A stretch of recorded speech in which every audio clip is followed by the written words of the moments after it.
प्रिय मित्रों, आपको प्रभु यीशु मसीह के नाम में जय मसीह की। आइए हम प्रार्थना करें।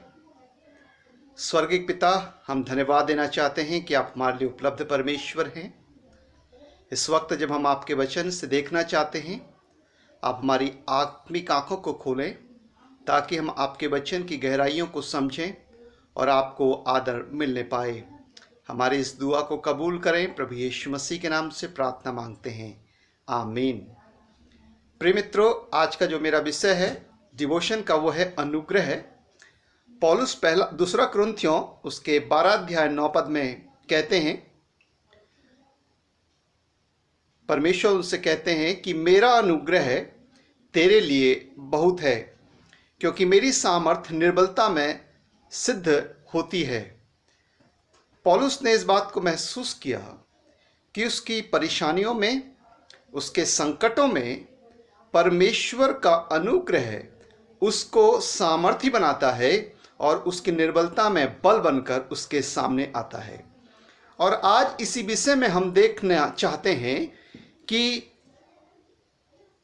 फ्रांसिस जैन क्रॉस्बी ने भी इस बात को अपने जीवन से चरितार्थ किया कि उसकी निर्बलता में परमेश्वर की सामर्थ्य सिद्ध होती है।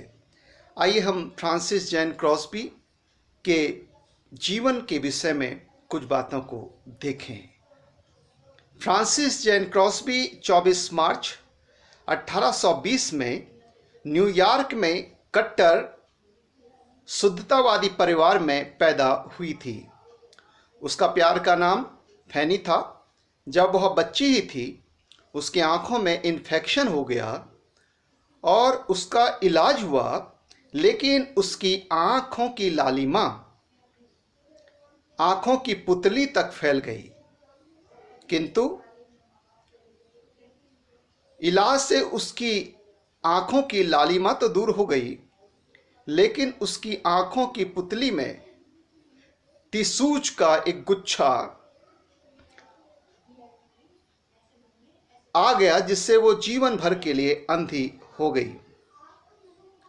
कुछ महीनों बाद उसके घर में एक घटना और घटी कि उसके पापा अर्थात जॉन क्रॉस्बी की मृत्यु हो गई। जॉन क्रॉस्बी की पत्नी मर्सी क्रॉस्बी, जो जॉन की दूसरी पत्नी थी, उसकी और जॉन की फैनी जो थी इकलौती संतान थी। अब मर्सी क्रॉस्बी जो फैनी की मां थी, 21 वर्ष की थी और 21 वर्ष की अवस्था में वो विधवा हो गई और घर चलाने के लिए उसको नौकरानी बनकर कार्य करना पड़ा। दादी क्रॉस्बी ने छोटी बच्ची फैनी को घर में शिक्षा दी और उसकी आंखें बनकर उसे इस संसार की जानकारी दी। दादी ने फैनी को उसकी कला निखारने की शिक्षा प्रदान की और फैनी की आत्मा को आत्मिक शिक्षा तथा उत्तम संस्कार दिए। दादी फैनी को बाइबल पढ़कर सुनाती और उसका सही अर्थ समझाया करती थी और प्रार्थना के महत्व को भी समझाती थी। फैनी क्रॉस्बी इस बात से बहुत डिप्रेशन में आ गई थी कि वो दूसरे बच्चों के समान पढ़ नहीं पाती है, दूसरे बच्चों के समान वो शिक्षा नहीं ले पा रही है। और ऐसे में उसकी दादी ने उसे समझाया कि वो ज्ञान और समझ के लिए, ज्ञान और समझ के दाता परमेश्वर प्रभु यीशु मसीह से प्रार्थना करे, जिससे कि उसे परमेश्वर सब कुछ सिखाए।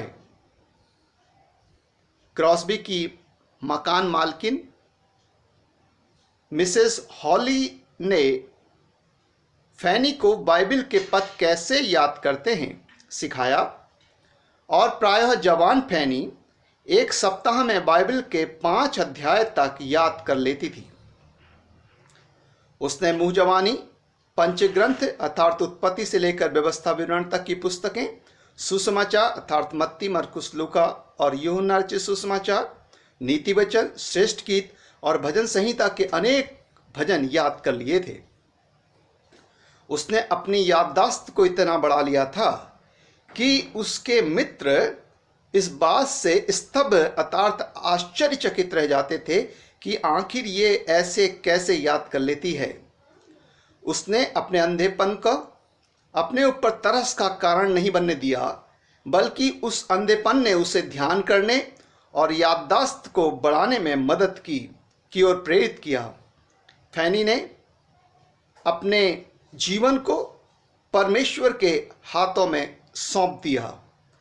अपनी युवावस्था में वह कहा करती थी, यह जो मुझ पर घटा वह अच्छा ही था, अथवा वो ये भी कहा करती थी कि मैं संसार में जो जीवन जी रही हूँ वह मेरे लिए मददगार ही है कि मैं अंधी ना रहूं, अर्थात आत्मिक दृष्टि से भरी पाई जाऊं। 1834 ईस्वी में फैनी न्यूयॉर्क इंस्टीट्यूट ऑफ ब्लाइंड में 12 वर्ष की उम्र में पढ़ाई के लिए गई और ये पढ़ाई के लिए जाना उसकी प्रार्थनाओं का परिणाम था। फिर वह वहाँ 23 वर्ष की उम्र में पढ़ाने के लिए गई और काफ़ी वर्षों तक वहाँ उसने पढ़ाया। 5 मार्च 1858 में फैनी ने अलेक्जेंडर वैन अलस्टाइन से विवाह किया। वह भी उसी स्कूल का एक भूतपूर्व छात्र था, अर्थात न्यूयॉर्क इंस्टीट्यूट ऑफ ब्लाइंड का। वो भी एक संगीतज्ञ था। जो एक संगीतज्ञ था वह न्यूयॉर्क में एक महान ऑर्गनिस्ट माना जाता था, ऑर्गन बजाने वाला था, दूसरे शब्दों में हम कह सकते हैं। फैनी स्वयं भी एक महान बीन बजाने वाली और पियानो बजाने वाली थी और उसकी आवाज़ मधुर और बुलंद लय की थी। वह अपने समय में लंबे उम्र तक अर्थात 95 वर्ष तक जीवित रही। फैनी ताल में, ऊंचे स्वर में, क्लासिक संगीत में, पियानो पर मधुर गीत गाया करती थी और बनाती थी और उनको बजाया करती थी। उसने विवाह के पश्चात इंस्टीट्यूट को छोड़ दिया और कुछ ही वर्षों में वह एक वास्तविक मसीह गाने लिखने वाली लेखिका बन गई। उसका संडे स्कूल प्रकाशन बिगलो और मैन के साथ करार था कि वह सप्ताह में 3 गाने लिखकर उन्हें देगी और वे उसे प्रकाशित करेंगे। कभी कभी तो फैनी दिन में 6-7 गाने लिख दिया करती थी। सामान्यतः उसे एक गाने या मसीह कविताएं लिखने का $1 या $2 मिला करता था। अधिकतर तो ऐसा होता है कि जो कोई भी गाने लिखता है या कविताएं लिखता है या कोई लेख लिखता है उसका सर्वाधिकार अपने पास सुरक्षित रखता है। लेकिन जब फैनी कोई गाने लिखती, प्रभु के लिए कुछ लिखती, तो वो ये प्रार्थना करती थी कि प्रभु इसके द्वारा अनेक आत्माओं को आप अपनी निकटता में लाएं और आपको आदर और महिमा मिल जाए। उसके समय के प्रचार टीम ड्वेट एल मूडी, जिसे हम DL मूडी कहते हैं, और ईरा डी संके ने फैनी के गीतों को कांग्रेगेशन अर्थात जनता तक, लोगों तक पहुंचाया। आज भी फैनी के अनेक गीत गाए जाते हैं और जो लोगों के दिल दिमाग पर असर करते हैं। अनेक गीत जो आज भी लोगों को उसके प्रभु के निकट लाते हैं और ये गीत लोगों के उद्धार, आनंद, शांति, जीवन हेतु प्रेरित करते हैं। उनमें से कुछ गीत ऐसे हैं जैसे आई एम दाइन ओ लॉर्ड, मैं तेरा हूँ ए रब, Jesus keep me near to the cross, यीशु मुझे अपने क्रूस के पास रख, रेस्क्यू द पेरिसिंग, नाश होने वालों को बचा ले हे यीशु, safe in the arms of Jesus, प्रभु यीशु की बाहों में मैं सुरक्षित, pass me not O gentle saviour, हे सभ्य उद्धारकर्ता मुझे सुरक्षित रख, छोड़ ना मुझे प्यारे मसीही। और to God be the glory, परमेश्वर की महिमा हो। All the way my saviour leads me, हर रास्तों में मेरा प्रभु मुझे अगुवाई देता है। और ब्लेसेड एश्योरेंस, जिसे अधिकतर हम लोग गाते हैं, यीशु है मेरा धन्य निश्चय। प्रिय मित्रों, अपने गीतों के द्वारा, अपने लेखनों के द्वारा फैनी अमेरिका शहरी जनता में मिशनरी कार्य को अपनी मृत्यु फरवरी 12, 1915 तक करती रही। वह अनेक लोगों को केवल गाने ही नहीं वरन अपने जीवन द्वारा प्रभु के पास लाने और प्रभु को खोजने में मदद और प्रेरणा देती रही। फैनी की आशा और आनंद क्या था, वह उसके गीतों में दिखाई देता है। वो कहती है, blessed assurance Jesus is mine, धन्य निश्चय कि यीशु मेरा है। एक गहरा रिलेशनशिप उसका प्रभु के साथ। Oh what A foretaste of glory divine, heirs of salvation, verses of God, born of his spirit, washed in his blood. This is my story, this is my song, praising my Savior all the day long.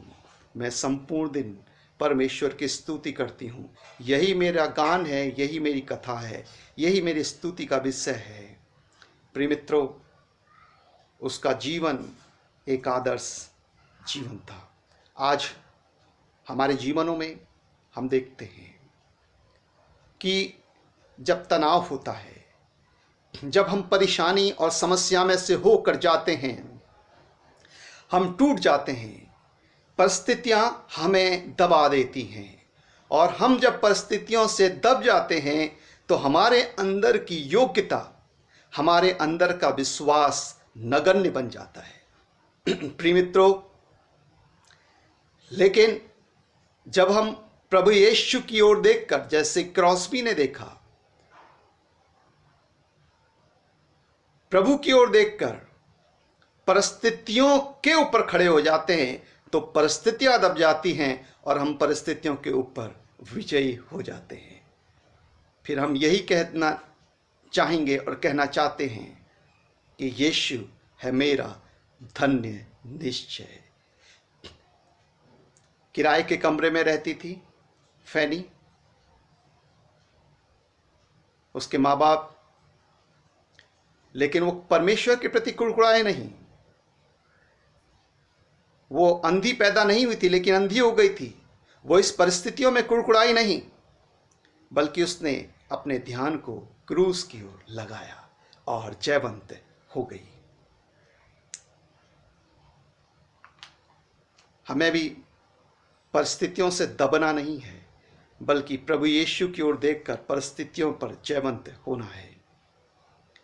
प्रिय मित्रों, निराशा, परिस्थितियां हमें गिराने के लिए नहीं, बल्कि हमें बनाने के लिए बहुत बार आती हैं। मैं कुछ बातें बताना चाहता हूं इस क्रॉस्बी के जीवन के द्वारा कि परमेश्वर ने उसके जीवन में जो निराशा थी अंधेपन की, उसे आशा में परिवर्तित कर दिया। जब हम क्रूस की ओर देखते हैं, जब हम अपने उद्धारकर्ता की ओर देखते हैं, तो हमारी निराशा आशा में परिवर्तित हो जाती है। फैनी क्रॉस्बी के जीवन के द्वारा परमेश्वर में सिखाना चाहता है, हर एक परिस्थिति जो भी हमारे सामने आती है, उसके पीछे परमेश्वर का एक विशेष उद्देश्य छिपा होता है। जब हम उस जीवन को, उस परिस्थिति को परमेश्वर के हाथ में सौंप देते हैं, तो जय हमारी होती है, जैसे कि फैनी की हुई। तीसरी बात, जैसे संसारिक दृष्टि से अगर हम देखें तो जो बहुत अच्छा कलाकार होता है उसको अच्छे से अच्छा रोल मिलता है, क्योंकि वो उस रोल को निभाने के लिए योग्य होता है।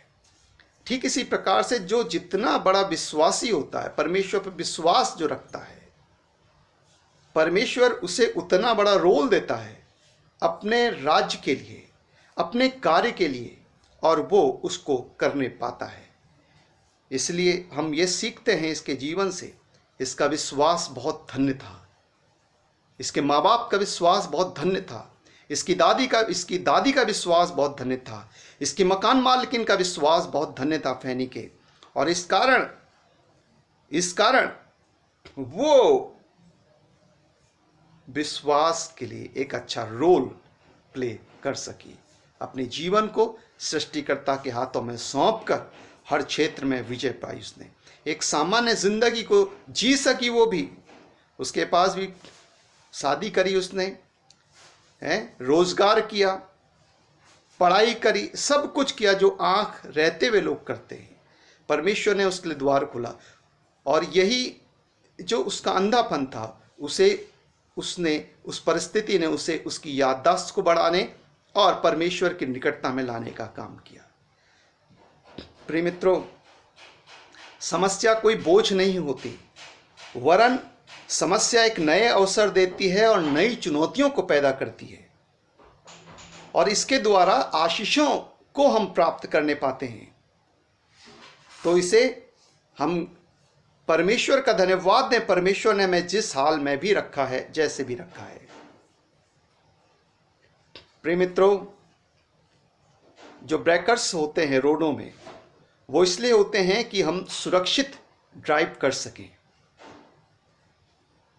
ठीक इसी प्रकार से हमारे जीवनों में भी ऐसे ब्रेकर्स होते हैं, ऐसी समस्याएं होती हैं जो परेशानी पैदा करती हैं, जो चिंताएं पैदा करती हैं, दुख पैदा करती हैं। या तो हम उनको लेकर रोते रहेंगे, कोसते रहेंगे खुदा को, या खुदा की ओर देखकर आगे बढ़ते रहेंगे और परिस्थितियों पर जयवंत हो जाएंगे। ये ब्रेकर्स हमारे जीवन में, ये दुख रूपी ब्रेकर्स हमें उठाने के लिए, हमें सतर्क करने के लिए, हमें आगे बढ़ाने के लिए आते हैं, ताकि हम और अधिक अच्छी ड्राइव कर सकें। और दूसरी बात है, परमेश्वर ने अपने अनुग्रह से फैनी को भर दिया था। उसका क्या अनुग्रह प्रभु ने दिया? उसको याददाश्त का अनुग्रह दिया, गायन का, बजाने का अनुग्रह दिया, और पढ़ने और पढ़ाने का भी अनुग्रह दिया। उसने ब्लाइंड लोगों के बीच में पढ़ने और ब्लाइंड लोगों को पढ़ाने का अनुग्रह दिया है। परमेश्वर ने इसे एक साधारण जीवन जीने के लिए भी योग्य बनाया, और उस साधारण जीवन में असाधारण जीवन उसने जिया, सिर्फ इसलिए क्योंकि उसको अनुग्रह मिला था। आज भी हमारे पास बहुत सारा अनुग्रह है प्रियो। हम में से बहुतों के पास अनुग्रह है अच्छी पोजीशन का। We are in well positions, probably we are directors, और we are in different types of positions. May be हम एक अच्छे संचालक हो सकते हैं, और हम अच्छे पास्टर हो सकते हैं, हम अच्छे टीचर हो सकते हैं, हम अच्छे नर्स हो सकते हैं, हम अच्छे अलग अलग स्थानों में परमेश्वर ने हमें एक पद दिया है, ये अनुग्रह दिया है। ये इसलिए हमें पद मिला क्योंकि परमेश्वर का अनुग्रह है।